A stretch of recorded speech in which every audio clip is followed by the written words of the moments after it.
All right.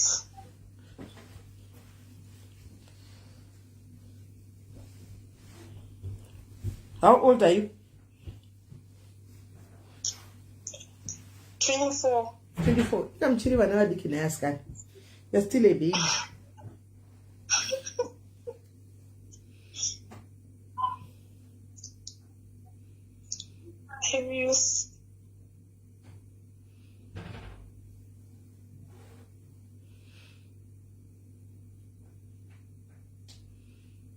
Tadzoka, guys, I don't know what happened. Yangoti, you can't continue with the life.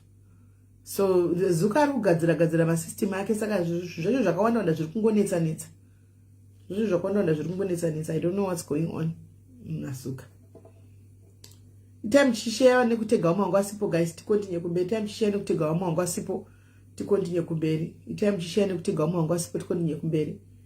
Itai apa mukatosvika pa 250 tobva tatongoenda tanga kuenda mberi. Vamwe vanotibatira pakati, vanozowana tawe pakati. Vamwe vanozowana tawe pakati. Ande tatoe ku 141 ande itone 145 ande itone 153 ande itone. Yeah, it just dropped. And Zuka I don't know these days what's happening with Facebook. But this Zuka yangoti can't continue with the life. Then the stop away back. 170. Hi, Molin Magazine.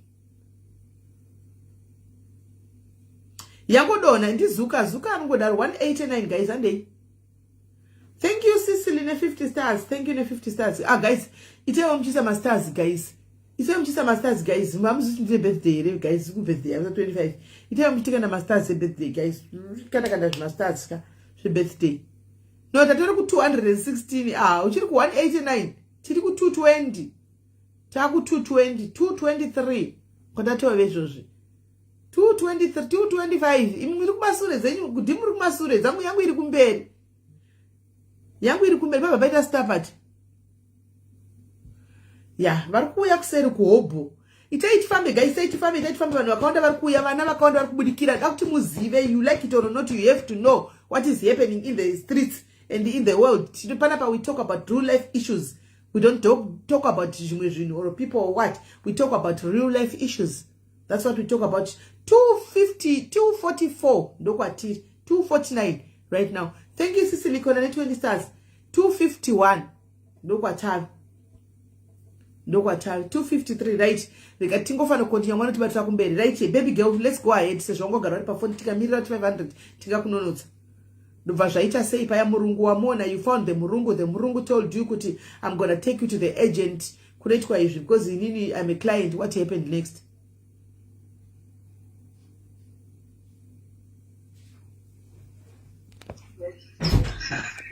Hello, yes, let's go ahead now.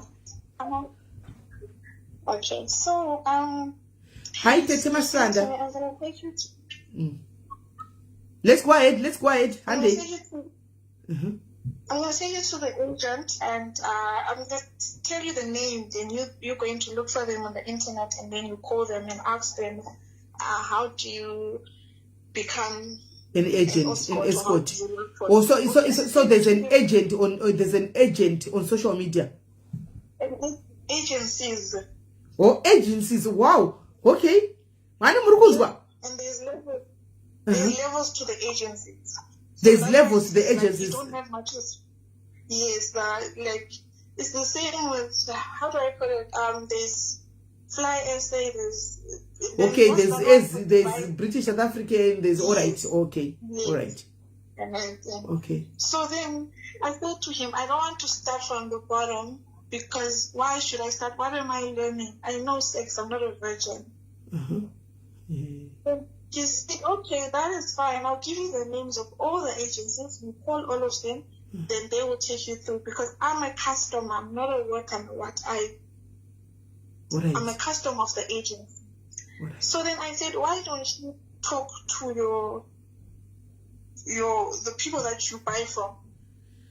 Why don't you talk to those girls, and those girls can, train me or teach me or, give me more information. And then he said, if I'm the customer comes to my girl that I buy, or because he said he has different girls that he buys, if I come with a new girl to them, your competition, it won't work. Yeah. Okay. I went and told my friend about it. My friend was like, I don't know, but try it out because you know, she's like, this thing requires a bit of brains as well, especially for your body type. If you're a big person, Namagaro and stuff, you wouldn't require brains, but your body type is going to be a wide target market, and white people do not have sex like black people. Okay. Because I'm very slim. I'm very slim. You are bio-slim. I'm very slim, like very thin. Mm-hmm.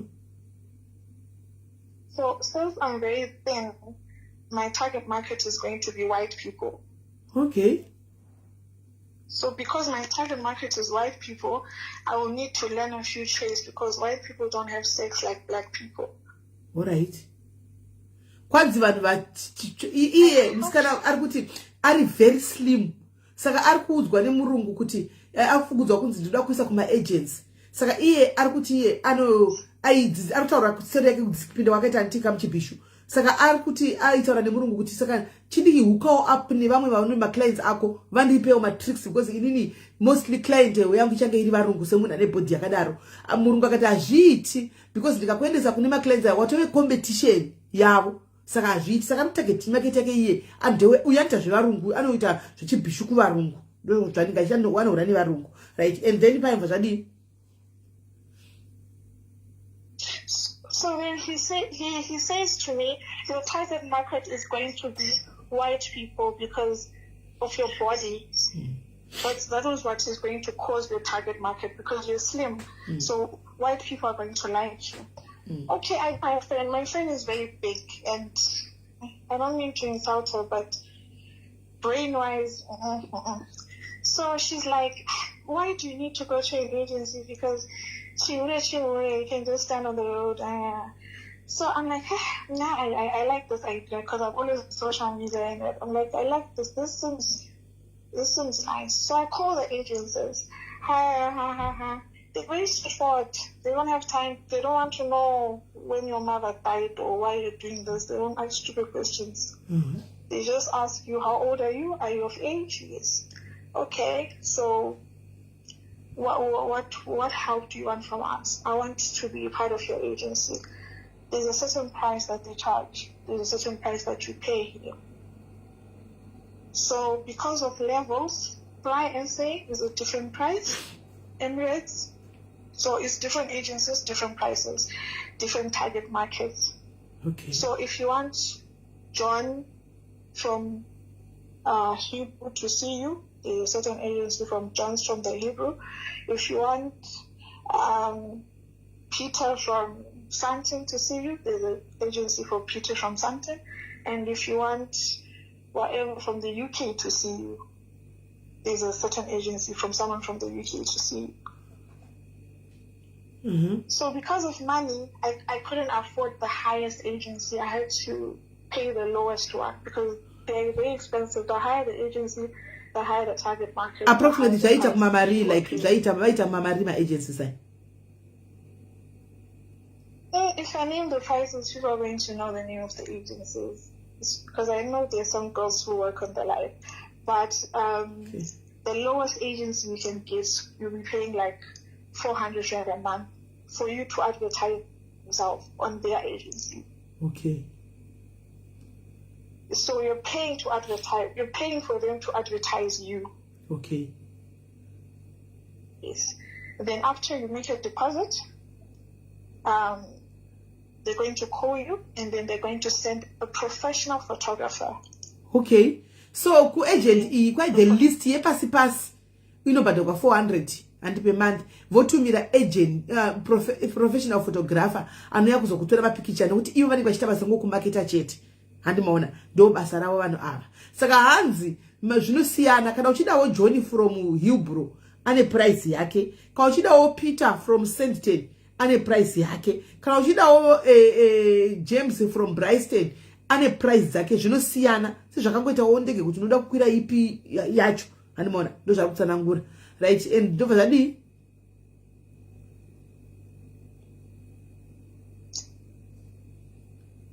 endera mberi. Okay, and then ndafonera agency, the lowest one, because ndandisina mari. So ndafonera the lowest agency, because ndandisina mari for the one that ndandishida. So okay, ndafonera vavati aenda kunoisa deposit. Vandotumira mabhengi ese, so no choose a bank iri padhuze.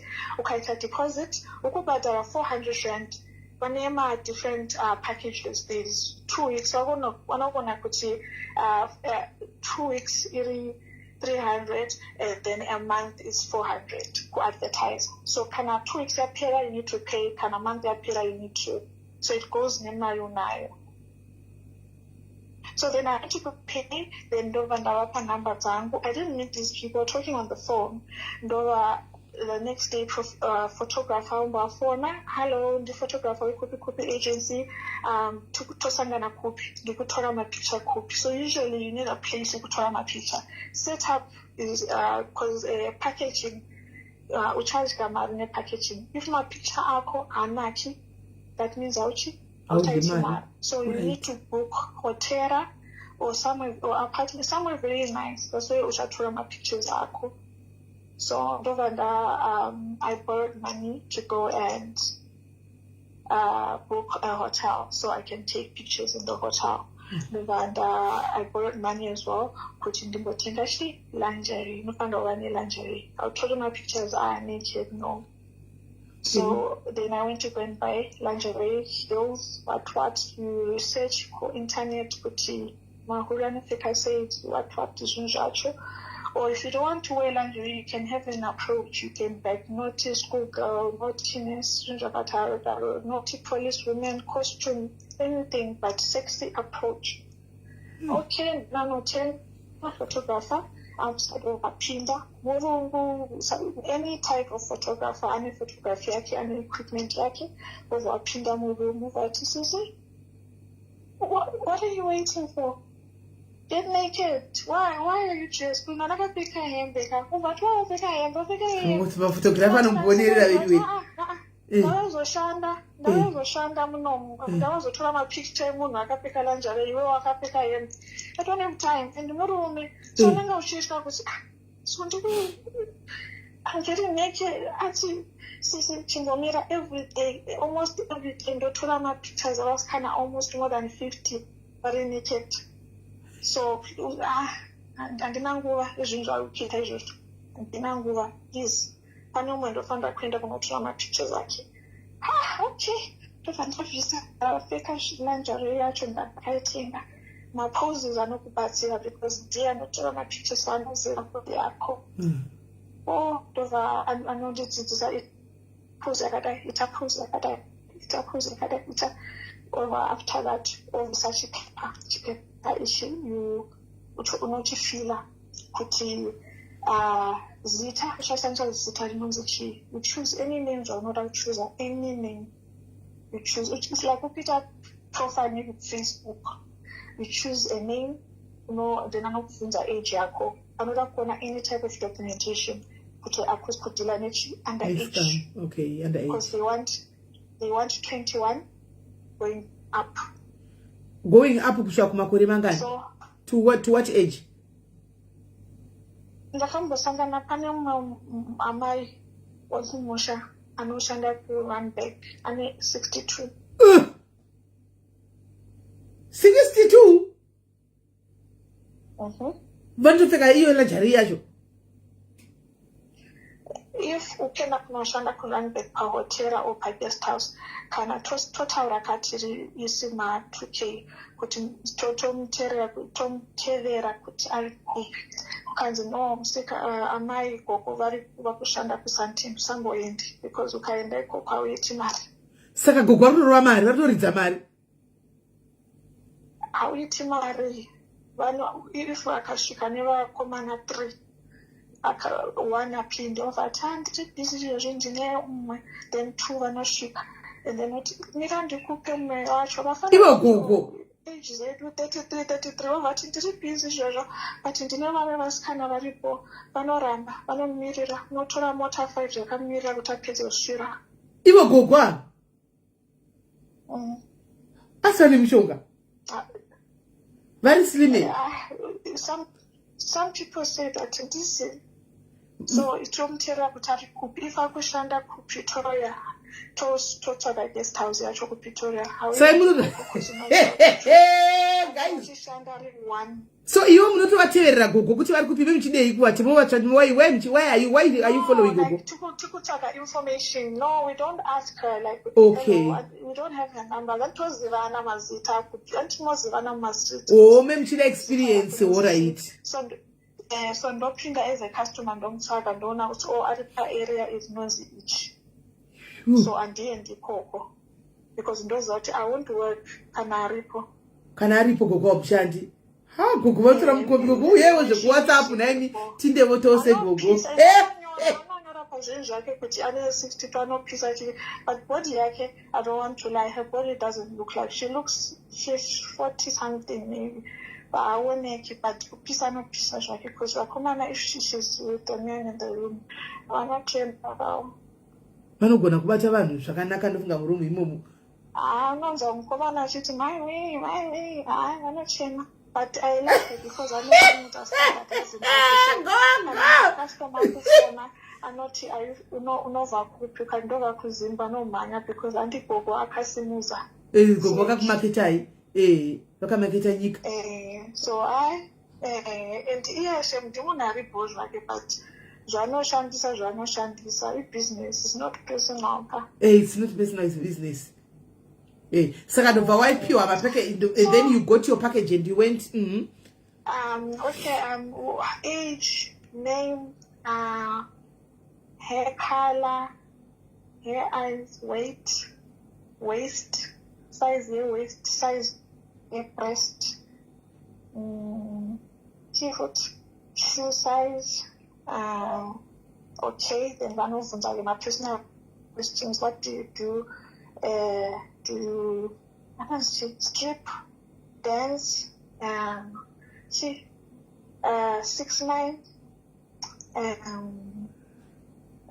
deep throat, golden shower. Golden shower is when I want you to another tap and then over pee on him.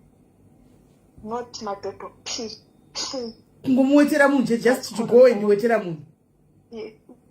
Only a lot of doctors love it. Doctors love it. If you have a man who's a doctor in this industry, I want to tell you, doctors love very funny nonsense. I don't know if it's trauma, especially when it's my operations. Seriously? They love funny nonsense. And they love golden shower. They love drinking pee. They love being peed on. I don't know why, but doctors love very funny nonsense. Anyway, do you do this? So they ask you what, then what don't you do? So if you don't, sometimes my terms at Chirungu are very weird because you don't know. So they explain to you, deep throat is when you do blowjob, that is senior blowjob, CEO. The whole deep, like you can take it in with your throat, like it's deep. You hear from the name. So then, you say you're comfortable with this, you're not comfortable with that. They tell you no. So now you can just say what you're comfortable with. With time, you can call us and change. But remember that time, say that do the plan. I'm not do it. So they ask all those things, do what, don't you do what? And then after that, you're done. Give them the money, they'll set up the profile, then they give a link and a password, and then they send it to your phone. So you need like a Facebook account. So when you log into your account over an open account marco over location. So if you're looking on a location, don't change the location. I'm not gonna change the location. I'm not gonna change my pictures. I'm planning profile picture, then planning my. But we're not gonna a picture. But profile picture, one appear on site. So it's the main picture. So for the visa, then one over my angles. So okay, or over ndaita over ita number. Then but now munhu akaona kuti munhu wako asikuzira zvinhu, let me give you some advice. Akati, do you want, if you don't want to show your face, you can have them, don't show me. If you have tattoos, they can edit the tattoos out. Okay. Scars, tattoos, don't show your face. They'll be showing from the breast going down, all the pictures. So then they were like, he said to me, do you want people to know what you're doing? I'm like, no, not really. They was like, then I suggest you get a different phone and a different SIM card, and my SIM card and your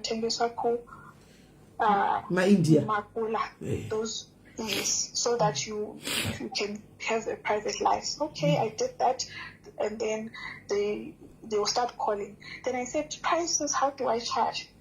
And then that photographer looked at me and said, my dear, whose pussy is this? I said, it's mine. And then he said, so you want to charge 50,000? It's your own. That's your business. It's not ours. We want our 400. Your charge is what you do and what you don't do. It's none. You are an independent woman. Okay. What you do in the bedroom is none of our business. I said, okay. So now the problem was how to know how much others charge, because I don't know anyone. So I went on the site, because you can just easily go on it as a customer. So I went on the site, pinda. Now when I was scanner, there is a number, a private number. Kumbira imeshona rangi murumi kuchitimbo ufunza wasikana kwa nitaja mali. Over ita isifari custom over ufunza. Over hana awaturi kupiano something over it's okay. Nita mali. Over ati data 250 30 minutes, then hour data 450. Party we pay per 30 minutes per hour, and difference in music. Over okay, per 30 minutes, number one, number one round, and then number one, blow job, and then repair and style one. Then per hour, number one 2 rounds, and then number one blow job, massage, and style. Okay, no, that's it. No, that's it. Let's look. They can't just one page. No, not. I think we'll tell some over a phone foot.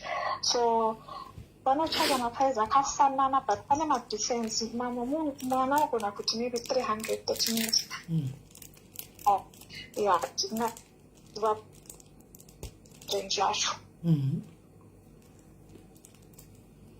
Yeah, and she's even found out okay, go over.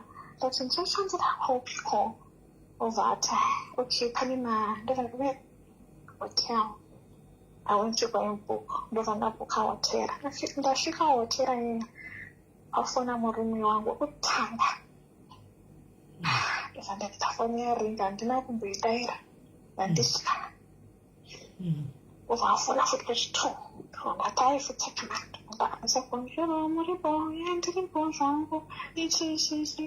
And then over to the copy. At that time, I one of times Italian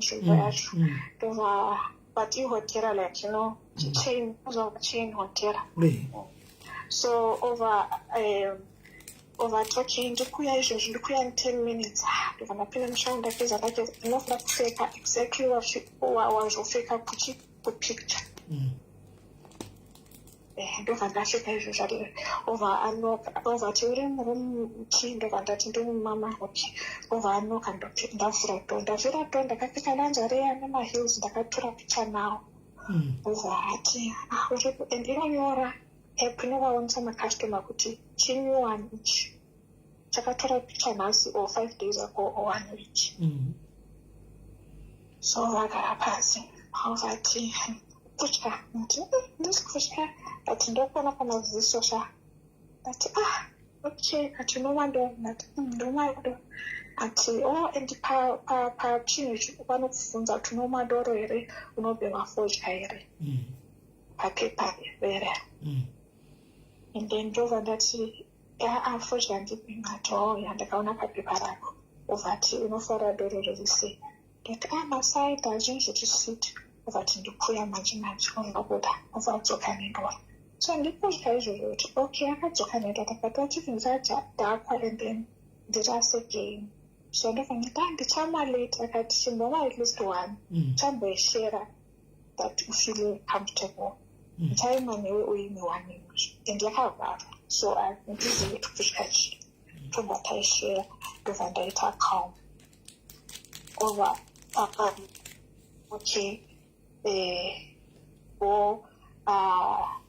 chagara 2 hours okay akati 2 hours ichaita mari so ini ndakati 350 per hour ndobva ndati 350 that means it's going to be 700 ovati hauite zvakadaro mukenya if munhu akugara longa unongoitopera kamari diki because unogona kuluza mari kune munhu ungoluza munhu anokagara nawe the whole day ndobva ndati okay akati ndichagara 2 hours nekubheta akati alright and unotenga macondom lubricant and condom lubricant nichi massage oil unotenga for yourself so ndobva ndati okay bo ovagara tataura unobvunza about your life and it's up to you kuti unoda kushera chii unogona kutaura nhema dzako kuti ndiri nherera there's no need you can lie because murume neya anogona kulaya but most of them vanotaura chokwadi ndine mukadzi anandiurira anotaura because we uri therapist comfort ndejob yako not to judge so over after that taita round here of taita 1 round over taita 1000 ovaenda so with time ndajaira then ndamamari for that bigger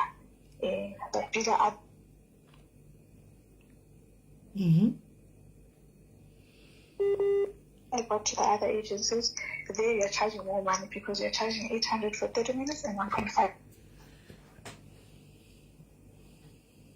So after that, that's when I started getting used to this. After I met her guy, Morunguyo, Vatsangana Nini, Ovandi Buka once, second, third time in Geneva, Angasinga de Botene.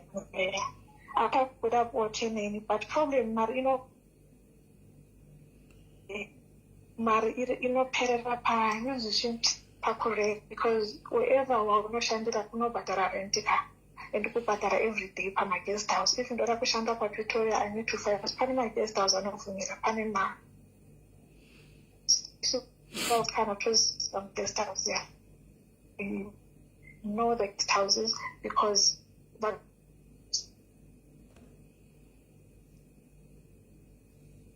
tovumira vasikama so they advertise on that site. So after that, akati ndikuda raw sex. Nakati na raw sex andiskuita ndoda nechi ndoya ne shit and ndichakupa mari kawandisa. And nini I was tempted. And there are slow days. It's not because I'm not charged 2K or whatever, which I wanna every day. So no fun when it up on or something. There are days where panimari, there are days where there is no money.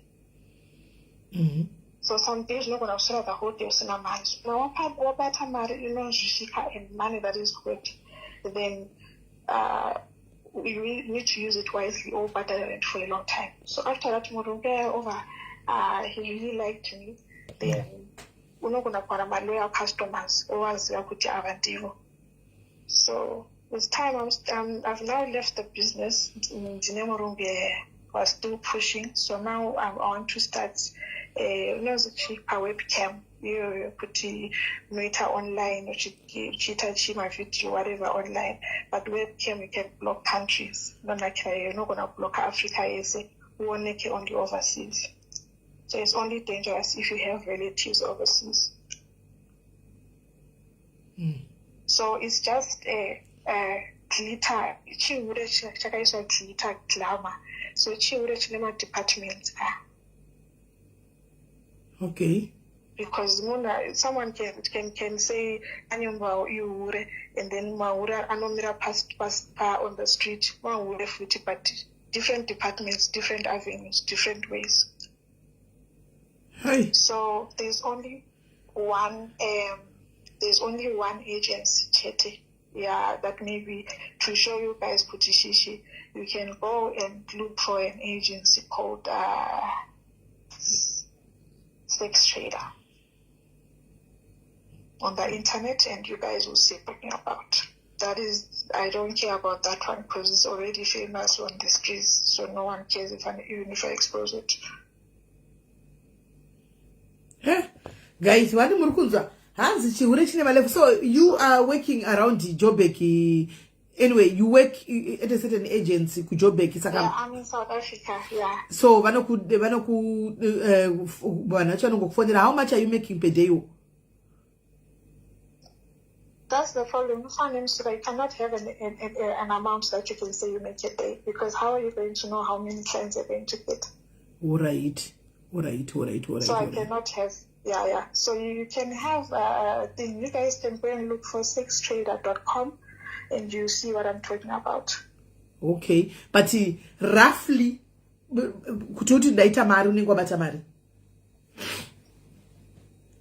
day. Uh-huh. I can't say a day. I can say maybe a month. A month, when I look at it. Yeah, if I'm in my areas where I work, because I have areas. If I'm in an area where I work, where there are a lot of white people, if I stay there for 2 weeks and it's month and then it's 2 weeks, I can make 9K. 9K. Minus rent and food.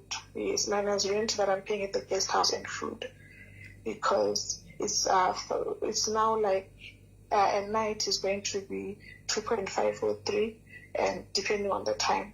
So 9K per 2 weeks. Personal profit. And then when it's dry, there's dry month. Dry month is the mid-month.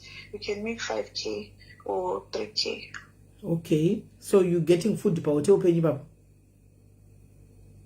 No, I'm saying I'm minus, because I minus that money. I've minus money. Yeah, I'm saying like the hotel are they giving you food? You're an independent person. Oh, so you buy your own food. So every morning they want their money. They don't care you worked or you didn't work. They want their money. All right.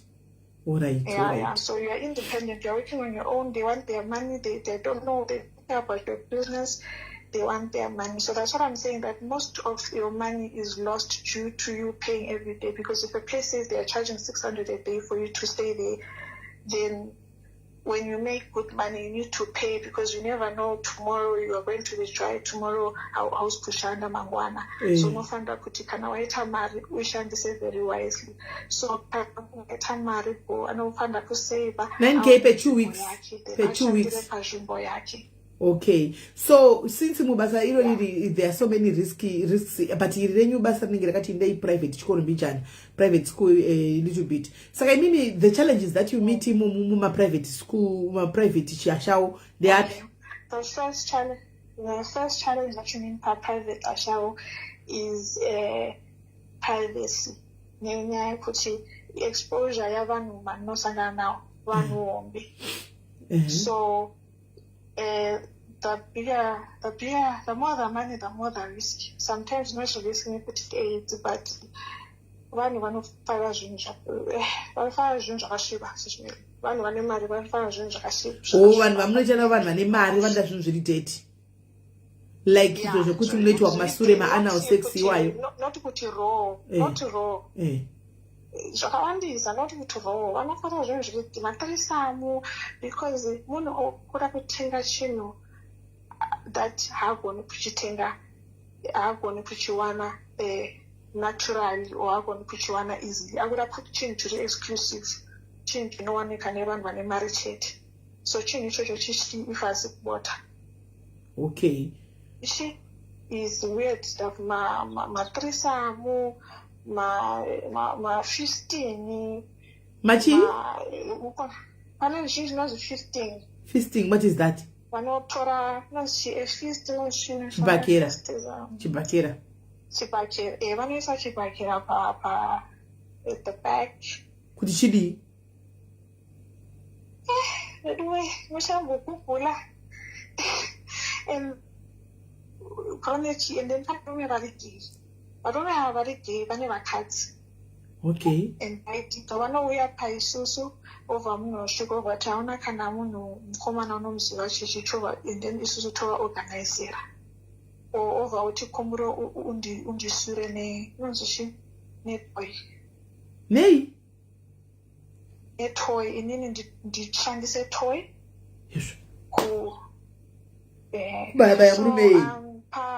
the only limits, the only thing that is not allowed is a brown shower. So golden shower inovhunidzwa, but brown shower is brown shower ndeyekudubai. Saka icho chibhakera ichi kana chai nai mari saka chibhakera ichi chingonzi ruva kushure.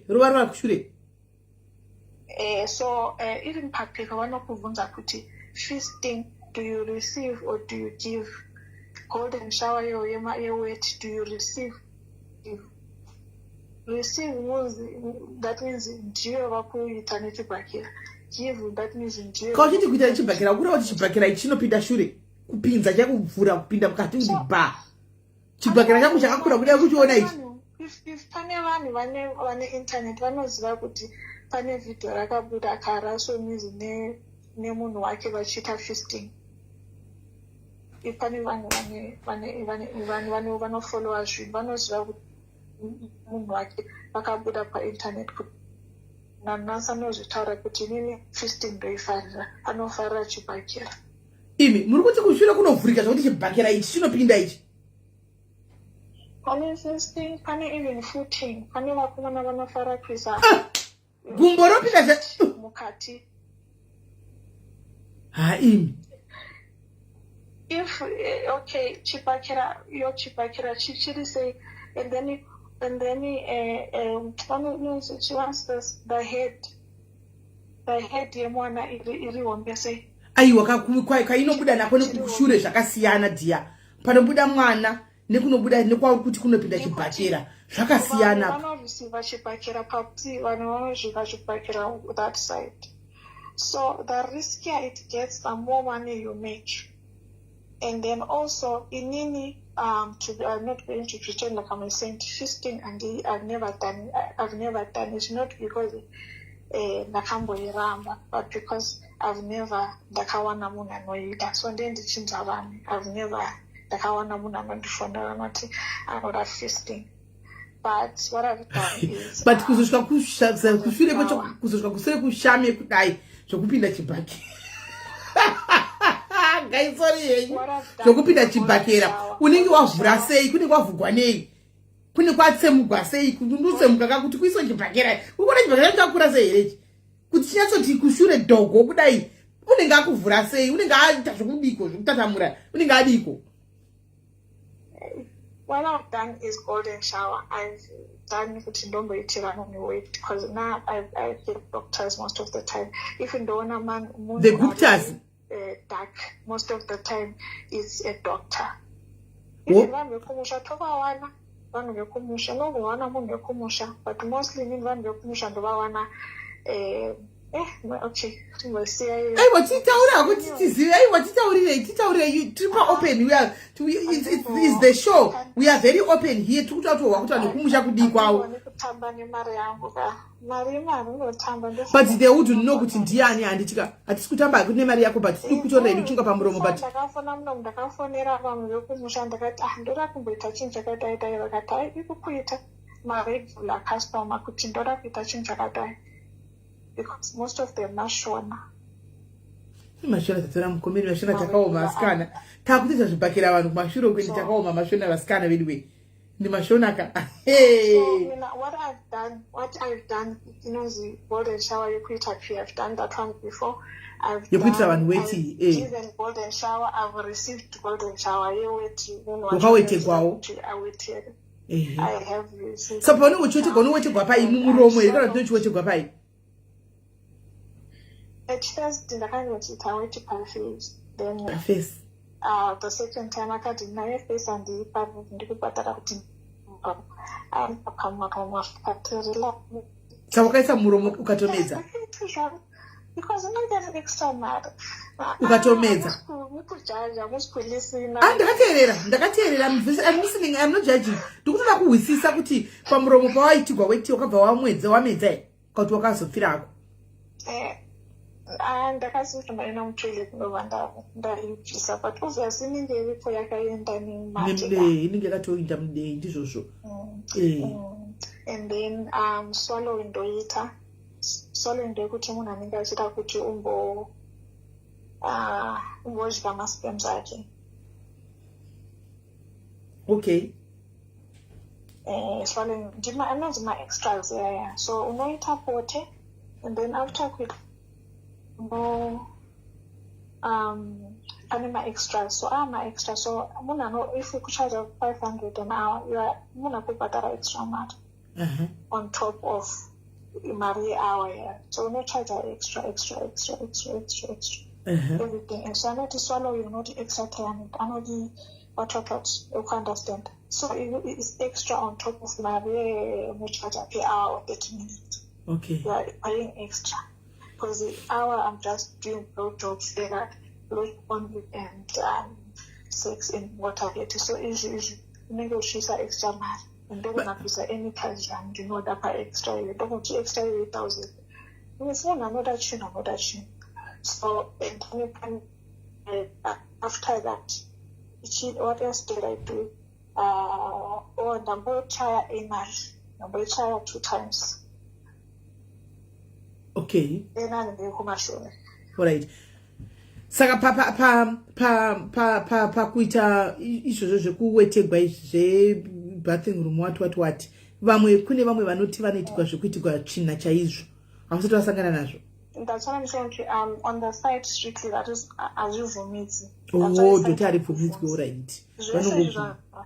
Site inokuvhunza kana vakunyora paper agents kana kunyora paper kuti unoita chii auite chii zveshe zvima golden shower zvimachi kana munhu akupinda paprofile yako before akutenga anoona picture, anoona age, anoona size yebhutsu, size yewaist, size yechichi, then anoona kuti unoita chii.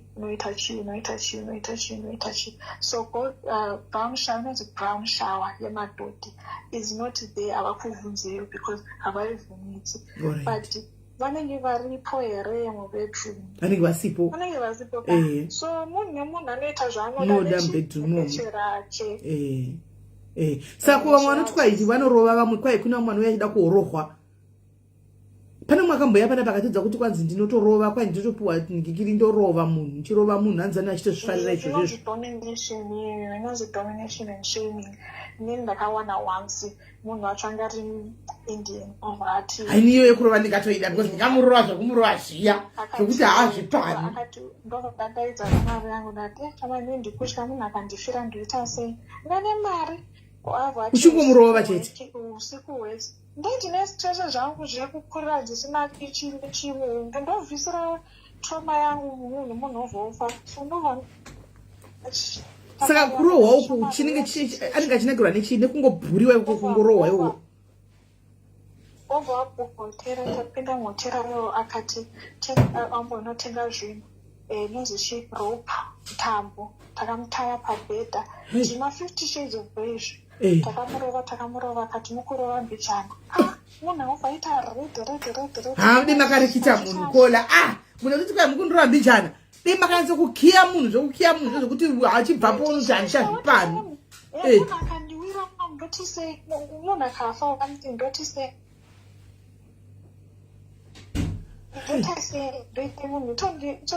So tamurova ndikuti atocha, inonzi tocha. Akati inini ma-equipment acho handinawo. Kuti zvindiiti because handina ma-equipment. Ndofanira kutenga kazvinhu zvacho zvekurova matai ndakandina. Ovati okay, bochashandisa shii for torture. Ovaenda unotenga candle. Ovalighta candle. Siya yecandle. Ati stimulise paskin. Hai, muchimudira kusvika rapera candle.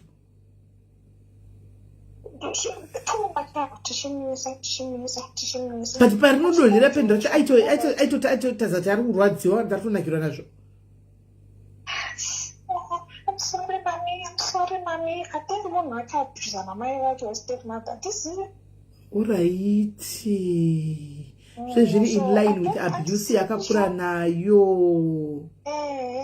Because if wakafanana nekuti munhu akura asina baba wakabhiza nababa pabota noti yes daddy matrauma. Alright. Vanoenjoya pain saka vanotoda kugara chirwadziswa. Vanoenjoya pain because vachidzidzisa kuti pain inonaka iri handisizvo.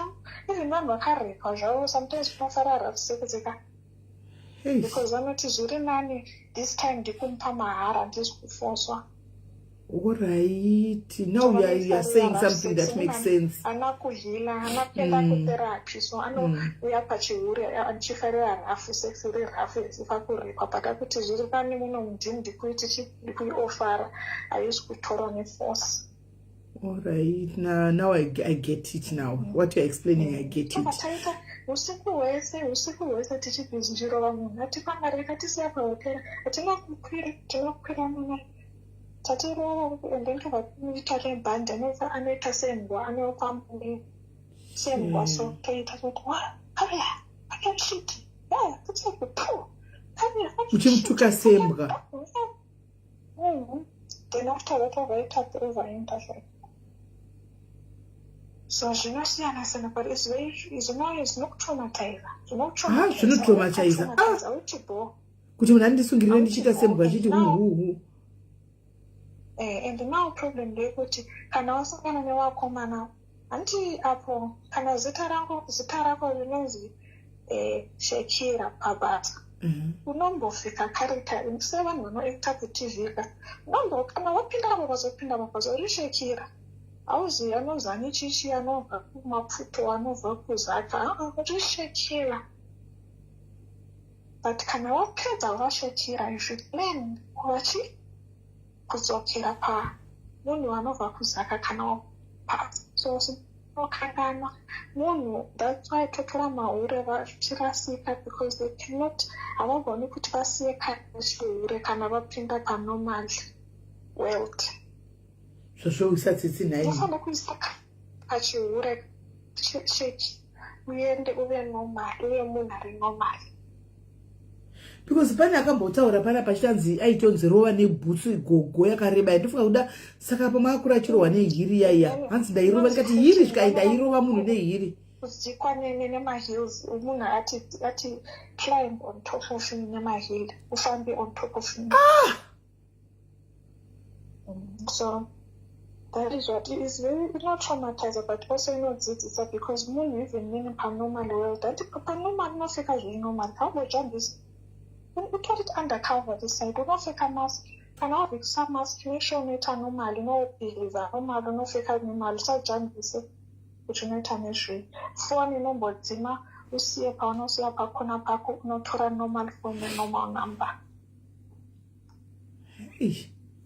so ungazivi anything because phone haisi kurira whatsapp iri clean zvose zviripo so pane vasikana varipo pane vakadzi vevanhu pane everything pabusiness yosakana nevanhu vari different walks like vanhu vanopinda vanobuda vaone mabusiness vamwe vanowana varume vachade vamwe vanogara vaite manyozichi vaite vapinda mubusiness vashandire chihure until they die nekuti vapinda and then pane nyaya futi yemadrugs futi ka hande kitchen tinobikira vana baba and imimi do you do these things izvi uri ndikiri uri very normal kana kuti munomboshuta something just kuti mukwanise kupika pane vanhu vanoita zvemadrugs vanoita pane madrugs futi that's another aspect iri problem yakawandisa nyaya yemadrugs saka imimi ndenge munoshuta here kana kuti how do you do it munoita sei kuti munyatsogona do you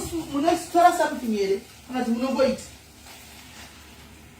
and then unofanira kuva nevanhu vanokujeza unofanira kufamba favanhu vejezo because pane vanhu vanouya nenyaya zvavo nezvikombo hauzivi munhu maintention umwe munhu akuda bote chete ari bhodha nemari umwe munhu akuya akuda kushinga newe anything is possible. Saka ndikuti imimi pamunoita zvinhu zvanditi do you take something kuti muite zvivindi kana kuti munongoita zvakadaro izvo zvangu honestly kutaratokwa zvako hapana zvanotora for chivindi because vanhu ndinodhila navo varombo vanoita kasoft kana vakutanga vanoita kasoft and then havaona kuti okay waivha then vangona kutanga kuita zvinhu zviripo hazvakaoma so now and sex inini zvangu ndoenjoya personal sex inini ndoenjoya I love sex zvangu. So you enjoy sex? You enjoy sex? Pachirungu chinonzi nymph. So hazvina basa kuti sex ndiyani even wausingazivi you enjoy that sex? Sex ndoita but inini ndofara vanhu varungu ndovafarira ndovata because vanogona haushandi zvakawandisa vanoshanda iwewe. Varungu havashandi zvakawanda vanoshanda iwewe chete. Vanofarira iwewe vanonakuya nekuchiva kunachiva. Okay, no, I get what you're saying. Yeah. So saka munoitawo here mastrings attached muchi Ashawo kuti wambosanganawo nemunhu wafarira? Munhu wakakuya every week, unoziva kuti akuya every week, akuya Monday, Wednesday, chiri munhu wakupinda akuenda pamusi pamwe. Unoita professional tiri professional zvedu but tiri vanhu venyama. Ndizvozvo. Saka pane wanongoshuza kuti ndinge ari kuuya. Munhu ane mari akanaka nemari enda nokupa pane vanhu vanogona mari usina kukumbira usina kusvira anenge ari regu yako wakabata neperiod tisina tenderei ndine nzara anogona kutumira mari so unoona mota yake ikupinda akuenda pamwe munhu so unosangana sikana vanoenda pavanhu unosangana dangerous spiritually very dangerous emotionally very dangerous physically hazvisvipo because ikupinda nevanhu vakasiyana vane mweya yakasiyana. Okay. So obviously newe zvishambokuafecta. Ko pai pataugwa nemumwe kona wekutanga kuti ati inini ndotombosvikotoita zvekutonakirwa sex nemaclients. Do you do that as well? Vakachimasta game unoona maprofessionally anokudza kuti inenge machichiwana pon kuti ndidzidze kuti ndifeke ezifu ndikufunda ndifeke unoona muprofessional unoti chimbomira ndoda kukupindisa zveshokwadi unoti izvi zvokuita. Okay. So it's Hanzi ask you questions coming from the comment section. Okay, where are the questions? Bunzai questions acho tione. Sorry nani sikutarisa bunzai questions acho amuda ndibvunze tione. Tikudzidza riti we are learning outside world zvikuitika kunze. Because I got murungu wangu pane murungu ndakamuwana anondiendesa patherapist. Ndombudza therapist yezondekatotaura chokati unoenda therapist but unoenda patherapist you're not talking chiure. How are you going to heal? Because it's like une chironda ukienda kuchipatara but still kudzokera kuti I don't know how to explain. Kuti une chironda and then after chironda oenda kuchipatara and then after you go back kuchiite chironda ichocho. Okay, hanzi izvo. What will be the reason for the Shona men doing the fisting? Kufunga kwako iyo. Okay. Ndakasangana navo or my friends outside because sometimes havafari kuti kana vaona kuti munhu ndokumusha havafari but isusu semandevere togona kuvharavhara vaone vanoona after some time ndekumusha iyi but unogona kuekta vasaona. Fisting, a lot of vakushona men vanofarira fisting vane mari zvakawanda vanofarira especially when my doctor. Hanzi, can you please try to speak up at Shanzu Shaganaka? I think what the one is a volume or something. Can you please try to speak up because I'm traveling to hear too. Because a lot of them vanofarira fisting vanofarira vane mari vane madoctors vanofarira kunonzi chikuwetera newet and then vanofarira natrisamu vanofarira then kana unovabvunza avaupinduri vamwe vanokufudza kuti handisi kukubhadhara kupindura. Okay. and then vari pacloset ndakasangana nakandiudza kuti ane family ende family ane family nemukadzi nevanhu ende family yake ine mari ende vanhu varipo and iye honestly ndimunhu anofarira vakomana or hafaniri vakomana as such but unoziva unogona kusangana nemusikana anofarira vasikana but kupasura chete but not kudanana. Okay. So akaita zvadai anofarira kushiva vakomana but never kuti amudanane mukomana. So akati ndohaida this because of mukadzi nefamily. Okay, ane mukadzi saka anohaida izvi from the wife. So meaning the wife does not know. Haazivi. So anotenga matoy ake vandodaidza ovatini nditese timushure netoy pabeki. Okay, pana bvunza do you do psych review? Yeah, ndakaisa lake kuti ndiite because of murungu ndakamuwana over andifarira over andiendesa kutherapist nepsych review. Saka kune chitwa nezvepsych review kwacho? Vanoichira to the bottom of because ndonga ndibvunza kuti unoda kusiya here ndati yakusiya ndoda but ndoda kusiya slowly not just kungoti bye then tichitaurani. Okay, right. Ndeyekuti usiye because ndofana nemunhu akutora madrugs kana umunhu anotora madrugs anomado zvakawandisa agona kumuka naso achiti never again at least unoreduce intake until you see zvirinani zvekuti unombosiya inzi cold take kumbosiya zviri dangerous because panosvika zviya zvekuti uchaida chinhu chacho uchiida then uchangoita mesa you end up uchiuraya nehama uchiura mahara futi because ukuda chinhu chakati chaira. So at least slowly zvirinani over time ndikuunderstanda but unofanira kuenda kuvanhu because une mareasons why haufili ezikukuyuda haufili pain kana kurara nevanhu unonachika and inini ndoda kuva in charge kana ndinini zakuti inini ndive dominant ndini ndinokwira handifari kukwira. Alright. Saka in this uda kuva control. Alright. Saka apapa imimi pamunoita leyenyu iyi private Ashawo kai munoita werewo ma 3 4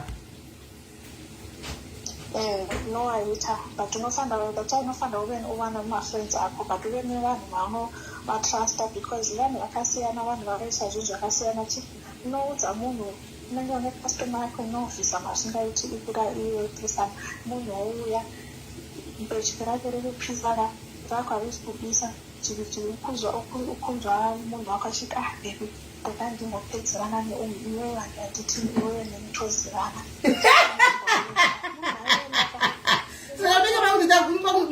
Mwautagodo kuti uyu azodai kudarika uyu ndandakagara ovati achindogara apa umbotarisa tv umedoro uite zvaunoda ino ndimupedzerana nharo achiudza nhema uyo chikana kuita zibhazi kuda achiziva kuti because ndichitaura kuti munhu angura nemari then ndichiti kuda trisam aenda kunobika kuchiraki tanga achipisa. So in other words, you guys also get jealous kuti ndikasatora munhu anopesera kuti uyu ari kundiitira uyu asi kundiitira saka okay no I get you. Unofanira kumeka sure kuti kana kuti uya kutirisa unodaidza opposite wauri handinini ndiri slim slender chichi kana munhu akuda kutirisa ndodaidza munhu ane magara ari hombe. Alright. Because ndoziva kuti achangocheka but kudzokera adzokeri so it's different. Ndiri target market varungu ndodaidza munhu ari target market manageri. Okay, so achigame ndotogara wakangwarira kuti ini ndotageta uku because ndikadai anozoramba achidzokorodzerwa because ndoziva type yamunhu wangu kamunhu anganopaya zvisienda chichi so ndona unodaidza munhu ane magara nekasvika haizi type yake ndota utitetirisa ndega ari available achaita but munhu anga amuenda.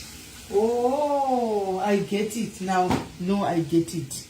I get what you're saying now. Yo, guys, mune imwe mvunzo here apa tidzwe vamwe kana mune imwe mvunzo muda kubvunza taurai tidzwe guys. Unenge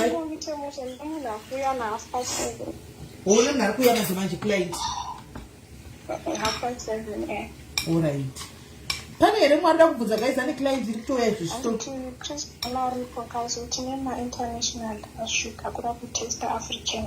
Oh, mune ma-international akauya kuzona Chris Brown saka vari kuto muri pabasa imi. Business yakawandisa.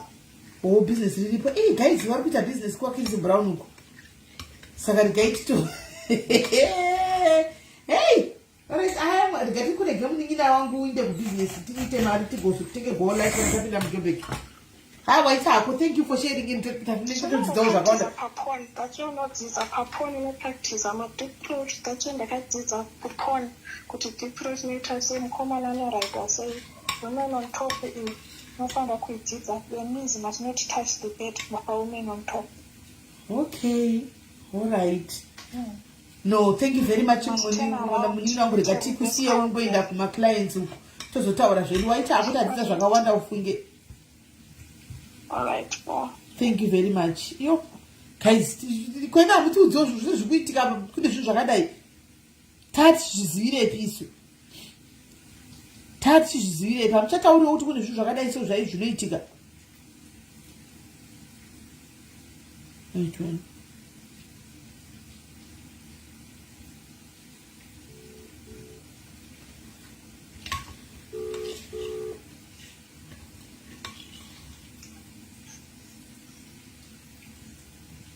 Hello?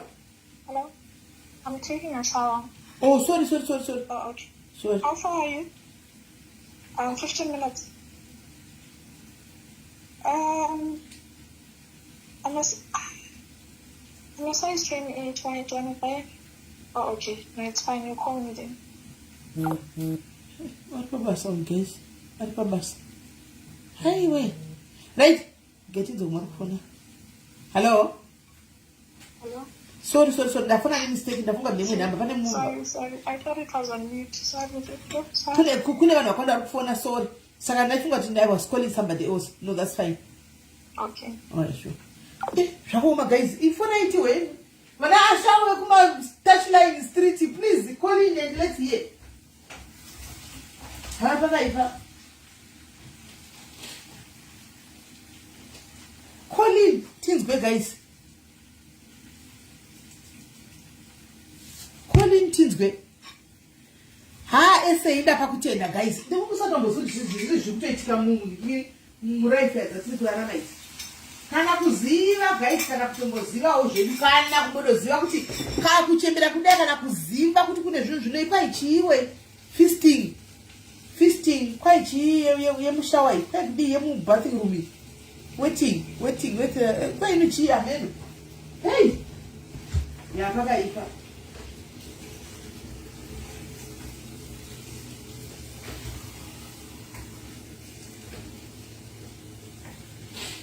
Pakaipa.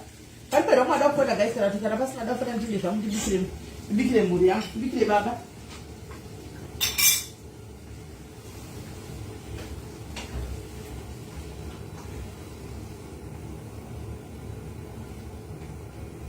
Ndibikire zvangu mudhara. Ava nyaya dzakawandisa vadziperi. Vanotori nyaya dzakawanda adziperi. But anyway, we don't judge because hatiziye my situations avo guys chakavapinza muzvinhu zvichi. We don't know, we don't judge, we just listen. We don't judge. Tikachiona message ari kuya.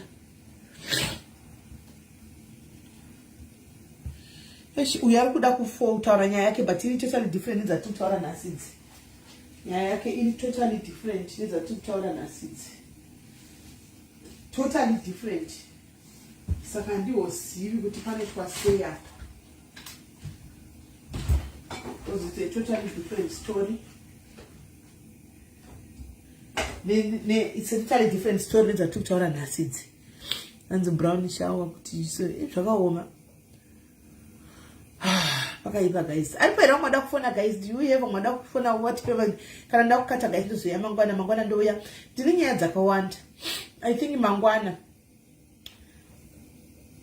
ndochaka kuya neya takagumisira last time yawe ikapera iyoyo tozopinda mune dzimwe andika nonyatso kuya kuri makuseni toswera ndechitodla ndiri palive kusira ndakatogara kuti gwasta chiti tikaita live tokata topinda munemwe tokata topinda munemwe toita malive edu amaprograms aidai maita usiku vana varara munoteererwa nevana pano marunga vana vedu havamboteereri zvandona ndizvo so vanenge vari kumusoroko ende kana ukadii zvindikada kumudaidza kuti muchaona ndinodaidzira sei kuti munhu aburuka wei pana paanenge asingadondiwi bcause vanenge vachitoita bhizi kuteerera tv kumusoro ikoko kana zvimaredhiyo kumusoro zvimazviti zvimaalexa kumusoro haambozviwi ndinotozeza kudeidza munhu kuti anotengera mbiri panext door haaburuki zvekumhanya havatozvinzwi two vana vedu vave exposure vane exposure stereki nezvinhu izvi nekuda kwemainternet vane exposure stereki handimaona so as much as we say kati watadaika zvimwe zvinhu we just have to accept it ndoinga takurarama munyaya dzetechnology and tichitoenda takadaro. Hi dear. Hello. Yes, could you say? Yes. Hello. Hi, I can hear you. How are you? I can hear you. How are you? I'm good. Right. Tell us. Share it is. Ini ndasidangokudza nyaya yemweshamwari yangu yandandinayo. Okay. Iye manje aita pano mumana pane vamwe varungu vakambomuti arikuda kuti adye akamuti ada kuti palunch yake amudhilivhire tsvina yake asi arikuda kuti tsvina asi akabva ada kuti tsvina yake akamuti afanira kudya chibage chakawanda saka anenge achida kuona chibage mutsvina akatoita tsvina yacho akatola chibage chakachena iye aita unga iramba but amen akazozviita here vanoramba chii panenge pane mari asina kutinyepera akaita tsvina akatoita tsvina akatotumira munhu asina kutinyepera anoramba chii ipo pane mari akaita tsvina ngautaure chokwadi ndofunga kudaro SIS MELLY then umwe musi pandakaenda kunomuona kumba kwake kwabva kwauya umwe mukomana varipo ava vanoti vanenge vachida kuti hanzi ndouya kuzokutsvaira kumba kwako vanenge vachiti miss hello miss good morning miss yes miss vanenge vachida kuti taurisa kola hatisi kunyatsokunzwa taurisa hatisi kunyatsokunzwa taurisa tati pane vamwe vanenge vakati ndiri kumba kwake rimwe zuva kwakauya mumwe mukomana saka mukomana uyu akauya maxen achitoda kuti atsvaire mumba make saka vanenge vachida izvo zvokuti unenge uchimurova achikamba achiita zvinhu mumba mako ukamudza kuti suka ukamudza kuti waridza mubhedha unenge uchimuudza zvekuita then umwe wacho akabva atoti zvikati kana zvichida kuti kana zvida kuita maerrands zvichida vanenge vachida zvokungotumwa varipo vanenge vachida kungotumwa chete kana ukamuudza kuti uda kuenda pakati anouya zokutora wotokuendesa obva kana vakusiyai like for example umwe wacho akatonotisiya kumwe kwataienda indava ndaona munhu abva atisiya palocation abva amira kunze kwemota abva kwaipisa zvikanzi ndoita sei ndokumirira here kusvika mapedza kana kuti ndopinda mumota akatomira panze akaita kunge akaita saluti pasaidi pemota akangomira anenge atonzi amira akaita saizvozvo vanenge vachida kuudzwa mainstructions haaiti chinhu asina kumboudzwa kunzi ita zvakadai ita zvakadai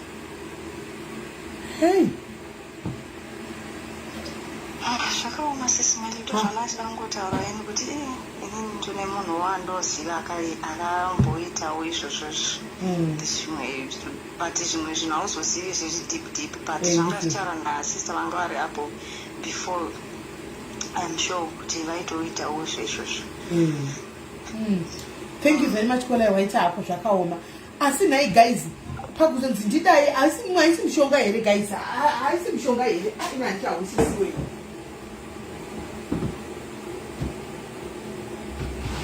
maisi mushonga here guys, because amen.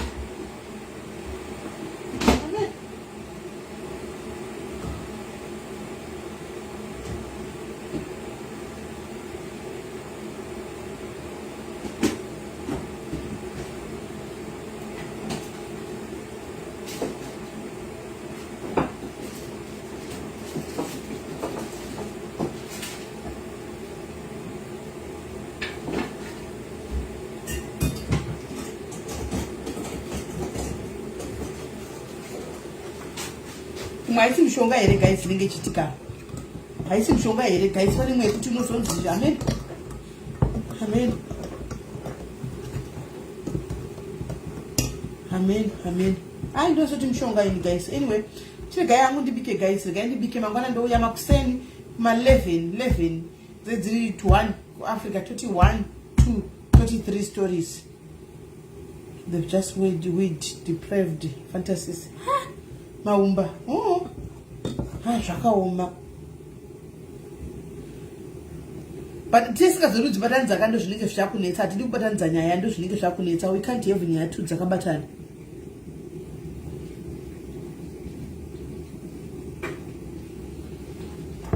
Atidi kuti tingaiti nyaya tu apana tatoya kune iyi yakauya nakole kutanga yechijopishu. Toita kutoita Pandukta chibika kana chibika ndikuta life because tendichito disturba zvakawanda. Kana ndakagara pasi ndakata life ndakateerera nyaya kwete kuti nyaya ndichi life ndichibika ndaita nyaya ndakateerera pasi ndichigara ndakateerera pasi nyaso kuita pay attentively. And regai ndipedze kubika guys, regai ndipedze kubika regai ndipedze kubika ndikuzodzoka, regai ndipedze kubika guys todzoka.